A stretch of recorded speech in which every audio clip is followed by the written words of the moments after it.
It's time for Recipe of the Day. Shake and bake was something that my mom made for us when we were kids every now and then, and we all really liked it. It was usually on chicken drumsticks baked in the oven, and it was kind of a treat. And nowadays, I don't tend to buy shake and bake, but if I'm craving that same kind of idea, I make up my own batch of like a mixture that I think tastes quite a bit like it, that you can either add oil to just before using and then add it to your chicken or pork chops, or you can put the oil on the meat and then shake it in the crumb mixture, and that works pretty well. So today I'm telling you how to do this with pork chops. Now, I always prefer a bone-in pork chop. Those are my favorite, but it doesn't really matter for this recipe. What matters the most is that you have a chop that's at least 3/4 of an inch thick. And the reason is that you want the pork to take long enough to cook that it gives the breadcrumbs time to brown. So if you have like a skinny little pork chop, chances are it will be dry and overcooked before your breadcrumbs brown. So 3/4 of an inch is the most important thing. Why do I like the bone in? I just find that they stay juicier right along the bone there. It adds some moisture, and I kind of like picking up the bone and chewing on it at the end as well. That is something that I really enjoy. Okay, so to start, you're going to preheat the oven to 375 degrees Fahrenheit, and then you're going to mix up your shake and bake batch.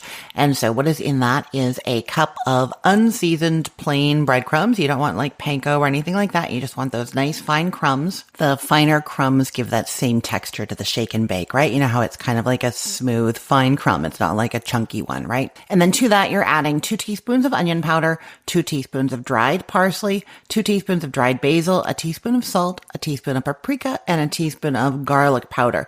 You could do different kinds of paprika here, but I just tend to use the basic one. But like half and half plain and smoked paprika would be really lovely. Now, what I find works best for really getting that coating to brown nicely is to actually mix the oil directly in with the breadcrumb mixture. And so it's like 1 tablespoon of olive oil or grapeseed oil, whatever kind of oil you want. But then the coating doesn't stick quite as well to the pork chops. Like you can't just stick it in a bag and shake them. They're not going to stick as well. You're going to want to put the coating on a plate, and then you dredge the pork chops in there, kind of pushing it onto them. But, you know, when you mix the oil with the breadcrumbs, it just coats every single little crumb. And then when the heat hits them, it browns really, really nice and crusty. And even though you have to do that little bit of extra effort to get it to stick on, it actually does stay on once they're pushed on and once they're cooked. So that is a thing.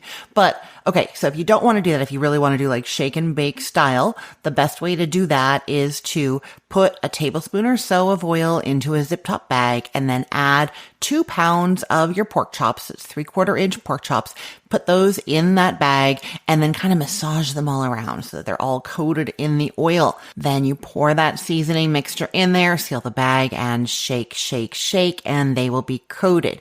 Now, in this case, like the crumbs that were like not touching the oil that's on the pork chops, they don't kind of end up as oiled, if you know what I mean. They're still going to brown really well, but I tend to go ahead and do just like a fine misting of oil over top of those pork chops. So take them out, put them on a baking sheet, and then do a little spray of them onto the crumbs, and then they're going to toast up a little bit better. The other thing you can do is you can put them on a rack set on the baking sheet, like a metal oven safe rack on the baking sheet, and then the air circulates under, and then you end up with a little bit more crispiness underneath than you would if they're just on the pan.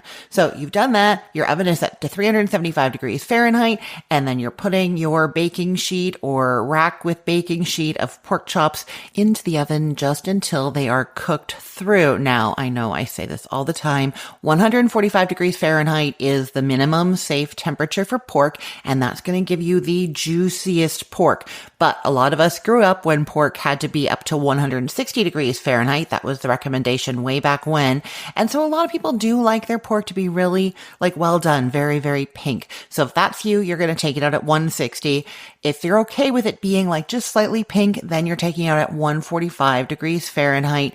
Now, if you are a 160 degree Fahrenheit person, I'm just going to say, give it a try sometimes. Try going to like 155 or 152 and see if you can enjoy that. at because it is going to be a much juicier pork chop.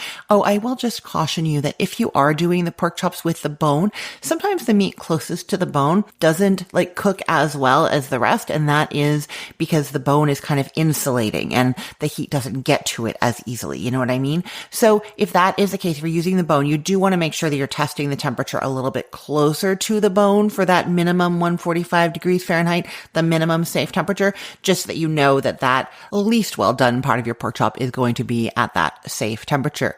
Then you take those out of the oven. So it's going to be like 25 to 30 minutes for the 3/4 inch thick pork chops, 25 to 30 minutes, and they are done. You dig in and enjoy. I will put the link to this recipe in the show notes for this podcast episode, or you can head to cookthestory.com/ROTD and get it there. Everything there is arranged by date, so it's helpful to know that today is April 13th of 2025. And I want to remind you again that I have this new offering on Cook the Story. It is like a meal planning tool to help make your meal planning a little bit easier. That's one of the goals of this podcast too, is to give you all those ideas so that when you're looking at your list, what can I make tonight? You have some ideas, some things that you've heard me talking about. That is kind of what this meal plan tool is for. It is called Rotation Ready Recipes, and it's a different way of organizing your meal plan. Instead of thinking about days of the week, you think about types of recipes, and then you're kind of like halfway there. I know you're going to love it. Head to cookthestory.com/courses and you sign up for Rotation Ready Recipes right there. cookthestory.com/courses, COURSES. I'm Christine Pittman from cookthestory.com, thecookful.com, the all-new chicken cookbook, and from this podcast, Recipe of the Day. I hope you have a great day. Let's get cooking.